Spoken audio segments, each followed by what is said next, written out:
A nigga like me, man, I love the game. I love the hustle, man.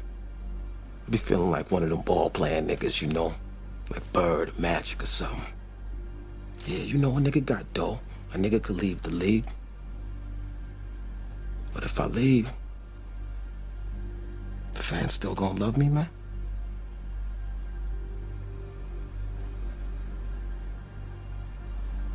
I get love out here in Harlem, man.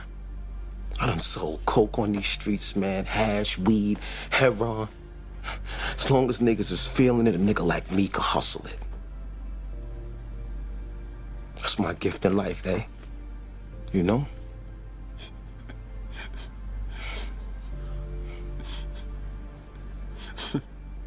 What? The fuck you laughing at, B? You, man. Funny, man. You a hustling motherfucker, man. For real, baby. You fucking killing me, man. Well, you know me, baby. Hello, people. Man, I've been busy, man. That's all I can say. I've been real busy lately, focused on some things that I'm trying to get some property, real estate stuff going, as well as still doing the internet stuff that I was talking about. But anyway, that's enough about that. I wanted to come on here today and talk about, how brainwashed we as blacks are. And what I mean by that is we're told certain things about individuals, about a certain group of people, and we believe it to be gospel truth. One of the biggest lies I've ever heard was the Southern strategy, right? They say, well, black people started voting Democrat because of the Southern strategy. And then one of the things that, this is the thing I like to challenge my subs to do. Go and look at the percentage of black, voters. Which party were they supporting? Starting from 1920 on up. And you can go back to the 1800s if you'd like. What you'll see is from the 1800s on up, black people were voting pretty much for one party. That party was the Republican Party. And then the Great Depression hit in the 30s. And when the Great Depression hit, FDR, who was in office 12 years, go figure. He was in office 12 years. They didn't want to have the election during World War II, so they let him stay in 1945. If you look at it, black people completely switched. I think we were at like 1928, that was 75% of us voting for one party. Then we switched. And it was during the New Deal that black people started voting Democrat. Now, this was the time of the Klan. And the Klan look, I'm gonna let a quote unquote racist tell you what happened. Check this out right here. So my question is just a little similar to the last one. But how can you say that the left is part of the reason the left is trying to stop free speech on campus because of their insecurities about the traditions of the Republican Party, mainly through the 60s, when 90 to 95% of blacks in the U.S. Vote Democrat? And doesn't this discredit some of the Democratic policy? Well, you can say some of the Democratic policies have had good intentions, but went the other way. They actually hurt blacks more than helped. How can you say that since the 60s, the Democratic Party has not had good intentions, at least for race? Oh, perhaps the strongest argument for the big switch is the fact that blacks who used to vote 75% to 80% Republican now vote over 90% for the Democratic Party. On the face of it, this would seem to suggest that there obviously has been some kind of a switch. Now, if it is true that this switch resulted from the Democrats taking the leadership, let's just say on civil rights, then one would expect that this switch would have occurred, let's say, starting in the 50s or 60s after Brown versus Board of Education, maybe after the Civil Rights Act, and continuing with affirmative action in the 70s and the 80s. But interestingly, when we look at this big switch of blacks, the switch occurred in the 1930s. Basically, there was a switch. 75% of blacks voted for Herbert Hoover in 1932. I'm sorry, in 1928. And the same, by 1936, there was a complete flip. 75% of blacks were voting for FDR. Now, think about this for just a minute. In the 1930s, the Democratic Party was not only the party of segregation, but the party of the Ku Klux Klan. FDR, sainted FDR, was completely in bed with the racist wing of the Democratic Party. Lyndon Johnson started off as a rabid racist in Texas. He voted against all the civil rights bills that came up one after the other. This is the great progressive, Lyndon Johnson. The Southern Democrats came to FDR and they basically said, you want our votes in the New Deal? Number one, during your tenure, think of FDR's tenure from the 30s all the way to 1945. You must oppose all anti-lynching legislation. FDR agreed. No anti-lynching bill went through while FDR was president. Number two, blacks should be excluded from most New Deal programs. In other words, let's draft Social Security, let's draft New Deal legislation to exclude farm labor and domestic service. The two professions in which blacks were mostly concentrated were excluded from the New Deal. Not till 1954, when the Republicans had the presidency, the House, and the Senate, did they overturn this restriction and make blacks eligible for Social Security.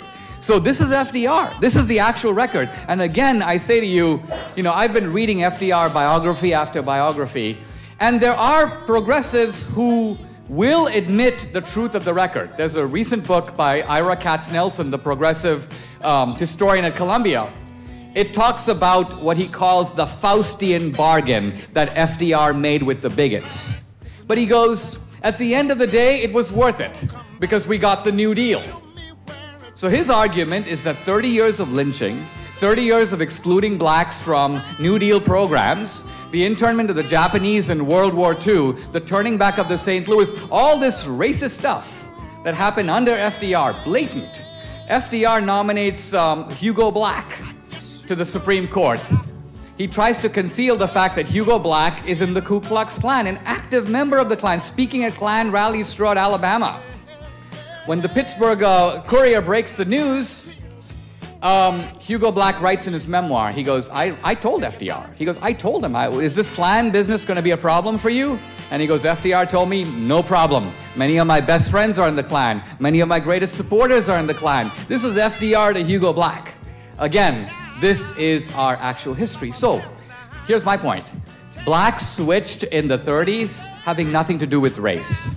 They switched because of the economic benefits of the New Deal, meager as they were. Why? Because blacks were living in the terrible conditions of the Depression, and because blacks were being subjugated by the very segregation and racism from the Democratic Party itself. So it's a very tragic story, in my opinion, because it has nothing to do with race. Just like the South moving to the Republican Party under the Reagan era, that was due to free markets, privatization, anti-communism. That was not because of bigotry. The bigots stayed in the Democratic Party. There's a whole body of data on that I can refer to, but I won't now, just in the interest of time. Okay? All right, next question. Okay, now, so you guys saw that, right? So basically, like I just said, and you don't have to take his word for it. Just go look it up. That's what I always say to people. Go look up things, because when you start looking stuff up, it just changes the narrative. Dwight Eisenhower got, I think, 30% of the black vote. So black people were voting Democrat way before, the Southern strategy of, the Dixiecrats. But they always tell us that, and the thing is this, I don't subscribe to any one party 100% wholeheartedly. I don't. I'm not a 100% Republican. I'm not a Democrat. In fact, I really am a proponent of black people just moving away from politics altogether, because there are certain things you can accomplish in politics and there's certain things that you can't accomplish in politics. And one of my favorite mentors I like is, a black guy by the name of Thomas Sowell. Thomas Sowell wrote a book, Black Rednecks, and it was very interesting. But even before he wrote that book, he actually was being interviewed in the mid-'80s by a guy by the name of Tony Brown. Tony Brown's one of my favorite, all-time favorite people to listen to. He had a book called White Lies, Black Lies.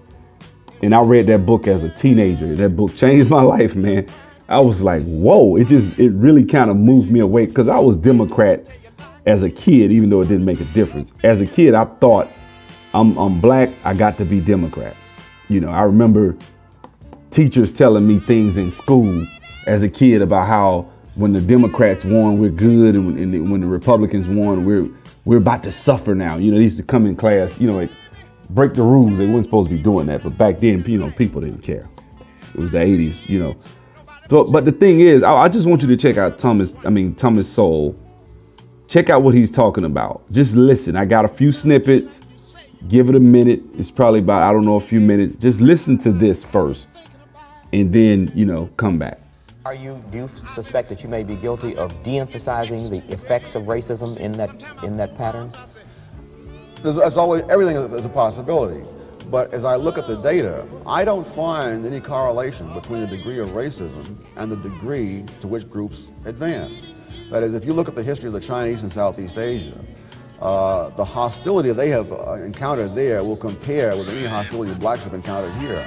There have been a number of occasions in the history of Southeast Asia where the number of Chinese killed in a few days exceeded all the blacks lynched in the history of the United States. So they are enormously hated. What about Jews? The Jews, of course, the same thing has happened with the Jews numerous times. Thousands killed here, thousands killed there. And of course, under the Nazis, millions killed.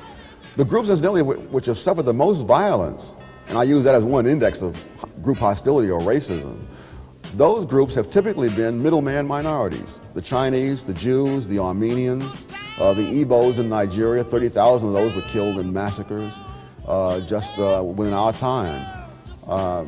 And yet I don't find any correlation in the long run between the economics and the political hostility. All right, let's get back to the primary criticism of your book made by a writer I really respect, William Raspberry, syndicated columnist. He says that you make these points, but you don't say what we should do. What we should first of all do is understand what does and does not work. I don't consider myself to be a policymaker, despite what the media may try to say. I consider myself to be someone who tries to supply facts so that those who do make policy will know what they're talking about, as they usually do not. Okay, so the first part, I'm just going to split this up in sections, sorry.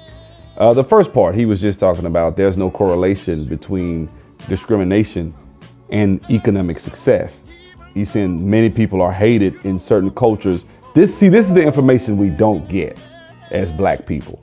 We don't get this information. Now, that makes a big difference. When you're saying that even though certain other cultures have been hated and lynched and killed, even worse than we have in certain instances, they still were able to achieve economically, then that gives us no excuse. We can't just fall back on the age-old racism, white supremacy argument. That is one of the biggest problems I have with our whole society or the black community in this woke culture that we have right now, is that we tend to think that, it's all about racism, white supremacy, suspected white supremacists. Everybody's a white supremacist, yeah, but I mean, there is certain inconvenient information out there that will lend to, and I'm sorry, facts. Look, you can see, this is the thing that we can't do as black people. We adhere to an ideology, and then we'll say, okay, well, I'm gonna find information that backs my ideology. Damn the facts on the ground as they lay. Damn the truth. And that's not good, man. We can't do that. We need to take the information as it comes. Here's some more information. Check this out right here. And there were vast differences, for example, between the Asians and blacks in terms of how many got high math grades. What struck me was that for both the Asians and the Africans, the number of hours that you spent working or doing homework in math was almost identical with the same percentage who got high grades in math. So that whether you're black or Chinese, if you spend an awful lot of time on the math, you're going to be doing better than the person who's not. And although there were great disparities, the disparities were differences in how much time you spent on math homework. Well, then conversely, Dr. Sowell, are you not saying that groups who do not overachieve are groups who don't work hard enough? Sometimes, but sometimes the government itself makes it impossible or very difficult for groups to work hard enough. The minimum wage law is one classic example. Occupational licensing laws are another. Insofar as the school system fails, those groups that don't have an independent educational tradition are lost. Whereas if you have that independent tradition, even if you go to a bad school, if the parents can help you, if you get the maximum that you possibly can from the books and so on, you still may achieve quite a lot. So it's a combination. It is the culture, but at the same time, insofar as the society puts barriers, particularly the government, which has tremendous power, and supplies education and other kinds of things. Insofar as they do that, they make it tougher for you to do it. Okay. That was a rich one too. I mean, you just saw where he just basically tore it apart, basically showing you, there's a direct correlation with how much time you spend on your math homework. And it's funny he says that because I actually remember when I first started my project that I'm on now, I worked with some Indians, some Asians, Africans, Cubans. I don't work with too many black Americans. I don't. There are a few of them, but they're in different departments. And we went to lunch when I first started. We were going to lunch almost every day. One of the funny things I found that was just straight up hilarious, I wouldn't say hilarious, but it was just interesting, was that they stated that, I think the Asian guy, he mentioned that he spent his kids would spend, literally he would make them spend an hour and a half a night on their homework, on their math. He said he really focused on math. They also sent their kids to Kumon and different places, and he said they would run circles around not the teachers, but the kids that were supposed to be the good kids. He said, that's how they're able to get ahead, because they put extra time in. If you're not putting 2 hours in a night, don't bitch about the education system. See, we've been taught to bitch, moan, and whine, or BMW, as some people would put it, instead of taking action and doing things for ourselves. So he talked about the culture. If you have a tradition of involvement, of parent involvement, like, even the Asian guy, because I really got into this conversation. He was like, look, we don't care about the type of school it is. All we need is the school information, the book. Once they give us the book, we're going to take that book or whatever information they tell us to take, and we're going to maximize it to its fullest potential. And then when it go, we a lot of times go outside of, the school curriculum to find information. That's how they're able to run circles around us and get the highest scores on the ACT and get all the scholarships. That's how they kick our ass. That's how they kick white people's ass too, just so you know. So there's no excuse for failure. My channel is about that anyway. So let me keep going. Speaking of your book, is there something that you definitively found that you did not suspect before you did your research in terms of group achievement or the lack of group achievement, as can be applied to a multiracial society such as the United States? One of the things that surprised me was how little correlation there was between acculturation and achievement. Would you define that for us? But that is taking on the culture of the surrounding society. That the Chinese, for example, in Southeast Asia, in many cases will live for generations there, maintaining their own culture, their own language. The Germans have done this in Russia and various parts of South America, other parts of the world. And yet, when we look at groups like Hispanics, those Hispanics who don't learn English are far behind those Hispanics who do in terms of incomes and occupations. And what I finally got out of all of that was that if you're working for someone else, then you must know the culture of that society. If you're able to set up your own farms, your own businesses, be in independent professions, it doesn't really matter that much. But if you have to go out and work for someone else, then you must know his language, you must know how his culture operates in order for you to operate in it. What else did you find out about the Hispanic culture?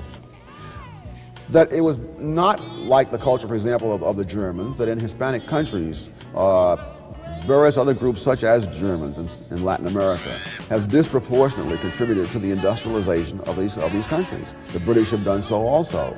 That in a number of countries of Latin America, the Germans, the British, other groups like that, actually dominate many of the industrial enterprises of those countries. It also argues against the case of what society does. Clearly in a Hispanic society, there is not discrimination against Hispanics. And so therefore you cannot explain why Jews, Germans, and other groups, Japanese in parts of Latin America, have done better than the native Hispanic peoples of those countries. In terms of education of blacks in the United States, you point out that over 50% of the PhDs awarded to blacks is in education. And you don't seem to think much of a PhD in education. It's not a question of what I think, it's a question of what the marketplace thinks, and there's not much money in that. So if you're going to compare blacks and whites who have PhDs, you have to realize you're talking about apples and oranges. If you're going to compare blacks and Asians with PhDs, you're really talking about apples and oranges. Since the Asian PhDs will be disproportionately in math, science, technology, and fields like that. So that I think that's a rational choice to some extent. Insofar as people have not had the same educational background, they must do what they can do, not what they would like to do. What's encouraging to me is that second-generation blacks in college, that is, blacks whose parents went to college before them, are majoring in mathematical and other such areas to almost exactly the same extent as the general society. So again, as you break these numbers down, there is a sign of progress, but there's very little sign of any kind of miracle taking place. What do you mean miracle? That is, there are people who will talk in terms of what the proportion of blacks are who earn so much or are represented in various occupations. You're not going to be an engineer unless you've got an engineering degree. And if blacks' degrees are in education, then we don't expect to find blacks represented in engineering in proportion to blacks in the society. So that's an example in which our cultural choice determines our income, and our income is partly due to the income gap between blacks and whites. Is that part of it? Yes, yes. But that's true not only with blacks and whites, it's true right across the board. The difference between Asians and Hispanics, for example, at the PhD level and earlier, is slightly greater than that between blacks and Asians, or certainly greater than that between blacks and whites. So the black-white difference that we're always comparing is not at all unique. The income difference between Japanese Americans and Puerto Ricans is higher than that between blacks and whites. And yet if you explain the black-white difference in terms of the unique history of blacks, you're left out on a limb wondering, well, then why then the Japanese exceed the Puerto Ricans by so much when their history is absolutely different from either of those two groups. Now you point out that the third world is larger than the first world, the Western world, and the second world, the communist bloc combined. Yes. But you don't feel that there's much cohesion there or much probability of it working as a unit. No, no. One of the reasons that they're poor is because of the lack of cohesion. If you spend your time fighting each other instead of working things out, you can't expect to do as well as people who work things out. Now, unfortunately, in the West, many of the working things out has meant that the strong have conquered the weak. What about the role of politics in the economic future of blacks in this country? Again, I would draw upon the experience of other countries and other groups. I can't think of a single group anywhere in the world that has risen from poverty to affluence through politics. There are any number of groups that have risen from poverty to affluence through almost every other conceivable means.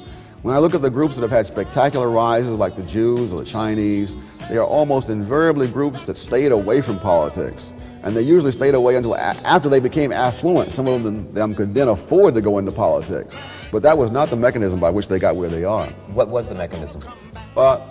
Basically work, skills, saving. Now you're saying then that the train in the black community in terms of voter registration and political power, political empowerment, is on the wrong track. I think that if what you expect out of that is economic advancement for the mass of black people, now if all that you're looking for is some advancement on the part of the leaders, or if what you're looking for is something like what happened in the Civil Rights Revolution, where you needed to get the Southern Jim Crow system broken, that was an enormous achievement through politics, as I point out in the book. So it's not that politics can't do anything. It's a question that politics, like everything else, has some things it can do and some things it can't do. And from what I've seen of groups around the world economically, one of the things it seems not to be able to do is raise groups from poverty to affluence. Well, who controls the society? Those that are in the political control or those in economic control? Those with economic skills tend to advance, whether they have any political power or not. And those without those skills tend not to advance, even when they have great political power. Well, what about dominating a society? Do you dominate a society through politics or do you dominate it through economics? Depends on how you define it. But in Malaysia, for example, the Malays have overwhelming political domination of their society, and they use it ruthlessly against the Chinese minority. The Chinese still make double the income of the Malays on the average. You make a statement in your book, Dr. Soul, and I would like to quote, "Discrimination has been pervasive, but not pervasively effective." Yes. What does that mean? It means that people have discriminated against other people wherever they've had the power to do it, almost everywhere in the world and almost every period of history. Some groups are kept back by this, and some groups, it seems to make no difference whatever. Insofar, for example, as you have entrepreneurial skills, the fact that people didn't hire Jews in the 19th century didn't stop Jews from hiring each other and setting up and dominating industries such as the garment industry or the beginning of the great Hollywood movie studios and other areas of the economy. It is the skills that are crucial and not the fact that other people are willing or unwilling to hire you. Even groups that have a great animosity towards other groups will nevertheless hire members of those groups with skills in the long run if there are enough of them to make it worth their while. What's the lesson in that statement for Black Americans? Skills are what matters. If other people will not acknowledge your skills in the short run, then those same skills are useful in the Black community with other Blacks. It's what has made other groups advance from poverty to affluence. I know of nothing else that's really done it. Skills and, of course, the work and the savings.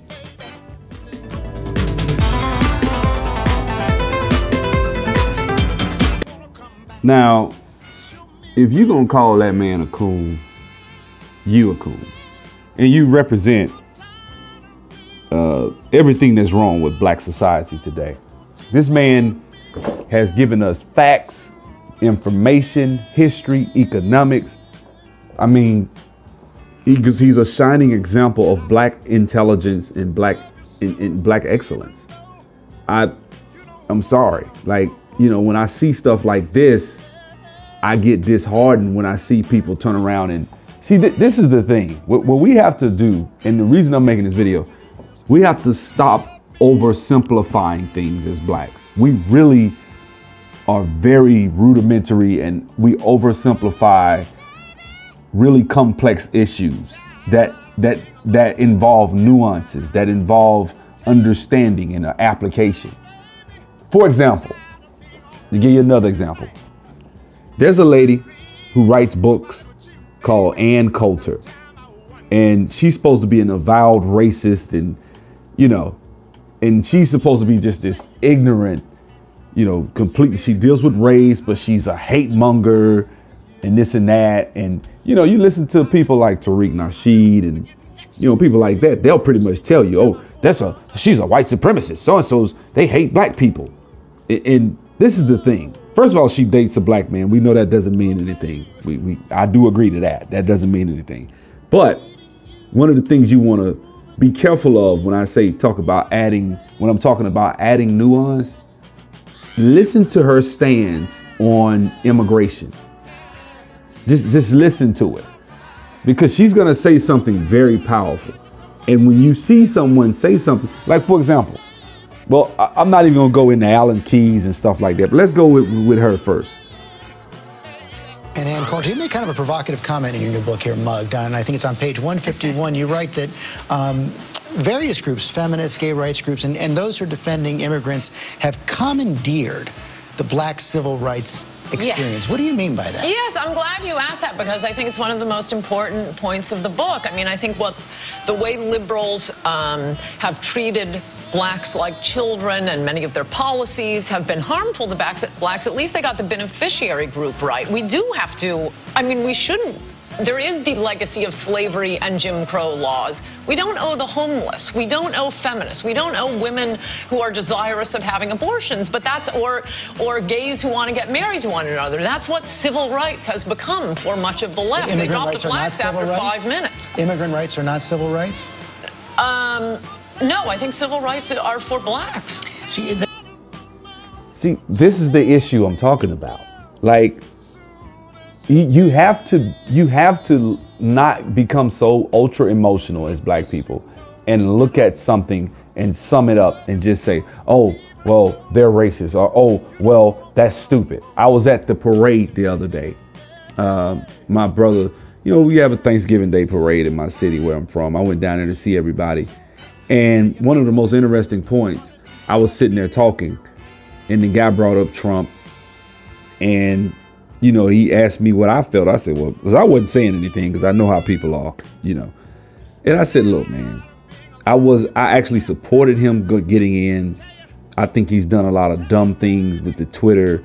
It really undermines it really gives people ammunition to stop him if he's trying to build a wall, which is why I support it. That's one of the biggest issues I think that black people face in this country. This is not my logic in saying this. This is Dr. Claude Anderson says this. He said the same thing 10 years ago about immigration, about illegal immigrants, about all these Mexicans coming to America.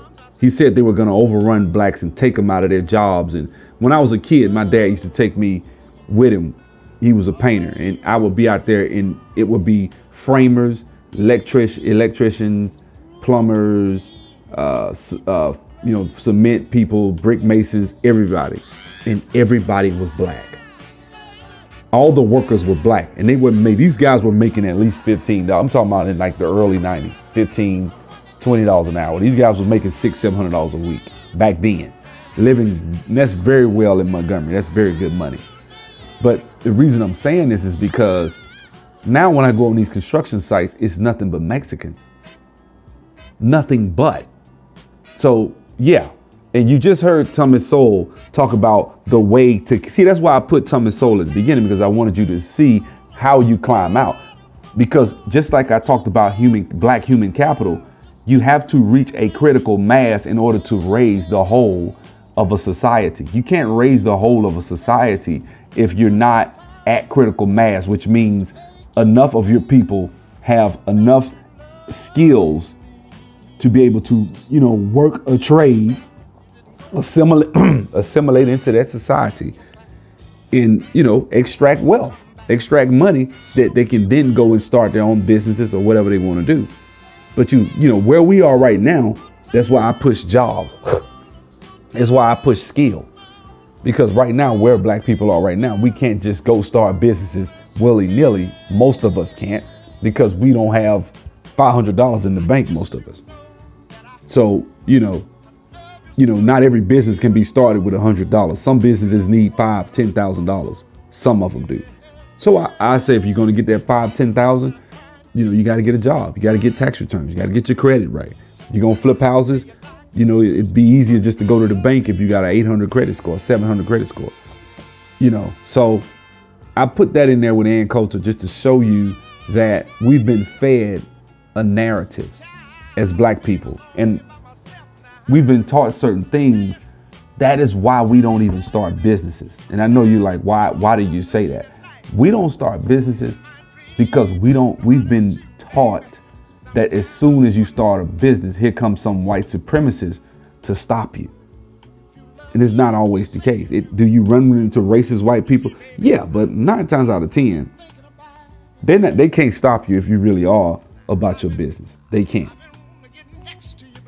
Here's another case in point. Individual by the name of Ben Shapiro, who Tariq Nasheed has called a white supremacist. He's made some pretty incendiary statements in the past. So I can get it in certain instances, but 90% of his videos I watch, I love them.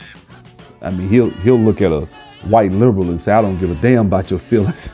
I love it. I love stuff like that. So anyway, here's another video of a guy who we've been told, or not necessarily a guy, just the ideology from a side that we pretty much as black people line up with. But, it is what it is. So check this out. Hi. Hey. So I have a question. So what is your feelings on like social conservatism in politics today, like being anti-drug war, anti-evolution? Do you think that's a winning strategy for Republicans to be like on the side? Well, I mean, I don't know that being anti-evolution is a particularly Republican position. I mean, I'm not anti-evolution. I believe in evolution. Anti-gay marriage, like pro-drug war, and kind of stuff that's... So to be fair, you can't ask me about the drug war because I'm actually personally pretty libertarian when it comes to particularly soft drugs like marijuana. So that's... And by the way, I've never smoked a joint, and I find people who do so gross and you smell, so please don't. But I also think that the government sucks at everything, and obviously the war on marijuana has been a giant fail since anybody could get a baggie from their 5th grade friend. As far as social conservatism and what's the actual question? As far pro-drug war or... So okay, so 2 things. One, I don't define my morality based on winning strategy, meaning that I don't think that majoritarianism is not a substitute for values. If there are 5 people in a room and 3 of them vote for something evil, that doesn't make evil good. So that's, I'm not a moral relativist. So if I believe in traditional marriage and that traditional marriage is more valuable to society on a not a religious level, on a purely secular level, that traditional marriage is a foundation stone of society, and homosexual marriage actually produces nothing of value to society. It may produce something of value for the individuals involved, but nothing for society at large. Then that's my view, and I don't really care what the majority has to say about that. And as far as pro-life, I feel the exact same way, which is if you're going to kill a baby, it's still incumbent on me to tell you to not kill a baby, even if you are going to pretend that the baby isn't a baby. I mean, there was a position in this country for a very long time where a majority of people in the country thought that black people were not humans and could therefore be kept as slaves. That didn't make it okay. It was still wrong. So, right is right and wrong is wrong. So I think as far as where do the American people stand right now, I think the American people are getting more pro-life. I think they're also getting more pro-gay marriage. So I think that my own perspective on same-sex marriage has been for years now that the government just ought to get entirely out of the business of marriage. That I have myself, I have two marital, and I'm a huge proponent of traditional marriage, and I'm not a proponent at all of homosexual marriage. I personally have 2 marriage certificates, right? I have my religious marriage certificate, it's called the Ketubah, right? And it's a Jewish marriage certificate. And then I have my state marriage certificate. I don't care at all about my state marriage certificate. My Jewish marriage certificate I care about because it meant I could have sex with my wife. So my feeling is, I don't understand what interest the state really has in traditional marriage at all, considering they've really effed it up in a lot of ways. And so, just get out. Because the problem is that once the state starts saying that homosexual marriage is on par with traditional marriage, now you get the problem of churches have to recognize homosexual marriages. Businesses have to recognize homosexual marriages. We're going to cram it down on you in your personal life if you personally disapprove. And that is a violation of both freedom of religion, freedom of association, and freedom of speech.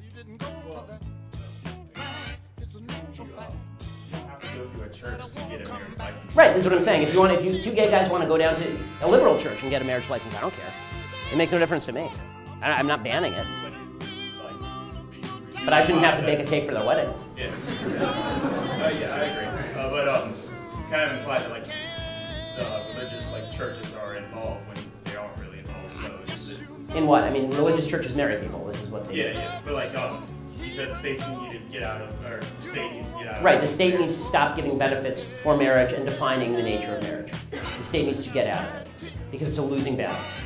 What would you advise to a young woman who's not married, who gets raped, but does not have access to an abortion as that's something that you believe in? No abortions, right? Yes, I'm pro-life, yeah. Okay, so then what would you advise that woman to do? Okay, so first of all, I do appreciate that you created the saddest possible scenario for a living woman. Is she also disabled? Let's really go whole hog, and she has breast cancer as well. So it's as long as we're creating imaginary victims. But the answer is that doesn't actually change the calculus. Meaning that obviously what happened to this person is an awful, awful, horrible thing. And as I said earlier, the person who raped her should be tracked down, captured, killed, or castrated. So that's number one.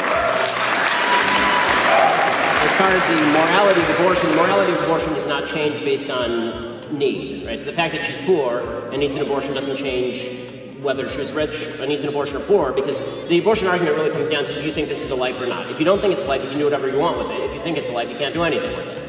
As far as what she does with the baby, that's up to her. You know, if it's obviously going to be an obvious economic burden, I would think that there are a lot of people out there like me who would give charity in order to try and help out somebody who's obviously in that sort of situation. And there are charities that exist for people like this to try and help out. And if you know of this woman, tell me her name, and I'm happy to give you some money.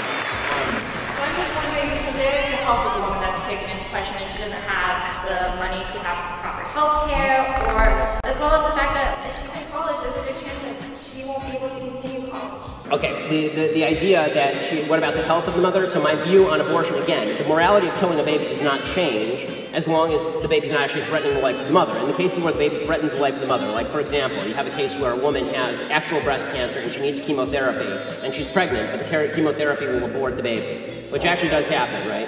That is a case where the mother should, I think, be able to get the treatment. That's not the same thing as an abortion. So they're actually treating the mother for what she's got, and the byproduct of that is the baby is terminated, the baby's killed, basically. I do think that it's important to note two things. One, the solution to something horrible happening is not another horrible thing happening in the killing of a baby, which I think is actually wrong.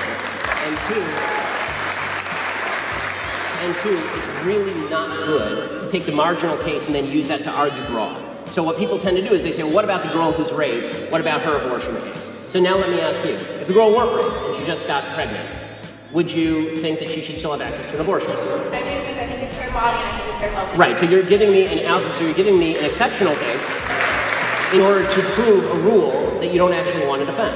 So if you just come up and ask me, do I think a woman should have an abortion, then we could actually have an argument about, or a discussion about in what cases an abortion is appropriate. But you always, this is what people on the pro-choice side, the anti-life side, actually do. What they actually do is they take the marginal case, they take the raped, woman who has a severe disability, and they say this is all abortions. That's not all abortions. Significantly less than 1% of all abortions are performed on women who have been raped. So if you want to talk about the epidemic of abortion in the country, over 1 million abortions performed a year in the United States, let's talk about the other 99% of cases. When you are willing to agree with me that the other 99% of cases are not cases where abortion should be necessary, then I'm willing to have a discussion with you about compromise. But I don't think that's what you want. I think that you're just using the exceptional case in order to try and guilt me into supporting a broad-based abortion platform. These are two separate issues. These are two separate issues. Sympathy for the woman and have a little sympathy for the child. Okay, at any point does sympathy for the child come in here? You say I'm not compromising. I'm the only one in this conversation who's expressed the willingness to take money out of my own pocket and put it in somebody else's. So have you donated to Planned Parenthood? What was that? Have you donated to Planned Parenthood? No, because they kill babies.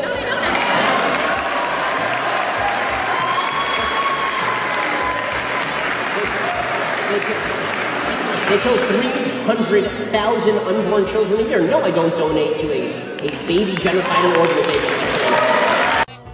So, I mean, on just about all issues, gay marriage, abortion, we line up with a lot of the conservative principles as black people. That's one thing. Secondly, economically, we fear the removal of, I remember when Trump got elected, they had people posting on Facebook that aren't even on food stamps, that they're going to get rid of food stamps and Section 8 and welfare. And I'm sitting like, yeah, I told this guy when I was at the parade the other day, I told him, I said, that would be probably the best thing to ever happen to the black community. He was like, what? I said, that would be the best thing to happen to the black community. I remember one of my videos, Political Atheist, a guy came in the comment section and said, we need safety net programs. Like, look, this is the thing, man. Like, I said the abolition of safety net programs will cause women to be more responsible in who they choose to have a child with. And if a man has a child with a woman, that woman will hold him accountable. He's not going to just be able to just sleep with her and be like, okay, she has food stamps, she has Section 8, she has welfare, she has all these government programs. No. So women will choose better. They won't choose, that the proverbial thug, the guy with the pants sagging nigga that think he want to look. I told him, I said, man, the whole thug's lifestyle is a lifestyle of subsidization. Basically, everything about him is subsidized.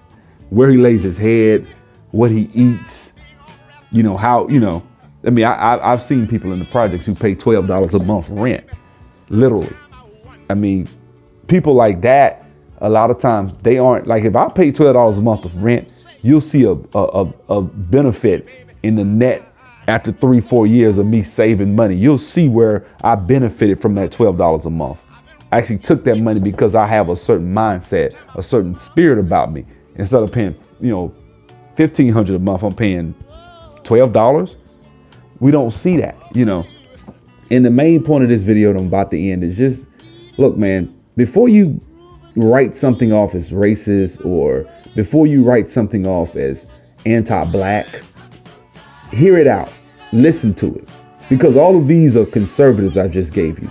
All of these are the people that we've been told hate black people, and these are the same people that, you know, and I don't dog Tariq. I made a video where I went in on him pretty hard, but you know, you listen to Tariq every week is white supremacy. I mean, it's like if I had $1 every time he said that in his podcast, I would be a millionaire, because it's always white supremacy, and it's like this extreme boogeyman that no one can. It's insurmountable. We'll never. Everything that black people try is almost, we just in our minds feel we have this blind spot that we feel like, hey, white supremacy. And so one thing I like about this guy, Ben Shapiro, he says, okay, tell me specifically, what are you talking about? What policies? And then I'll go out there and I'll champion it with you specifically. Tell me specifics. Now, I know somebody gonna come in the comment section. First thing they're gonna do, well, what about this? What about that? You know, they'll name off some programs. I'm not saying that there aren't programs that I think are geared towards black, but I mean, even like, for example, the 3 strikes law. I got a homework assignment. I want you guys to go type up American Gangster, Free Ray Rick. Came on BET. Free Ray Ricky Ross. Go check it out. You're going to see not Nancy Pelosi. What's that lady name? Maxine Waters is going to be sitting in that documentary. She's going to sit there and look you in your face and tell you that they are the ones who gave us the 3 strikes law, because it was ravaging the black community, the drug epidemic. So check that out. Thank you guys for watching. Have a blessed day.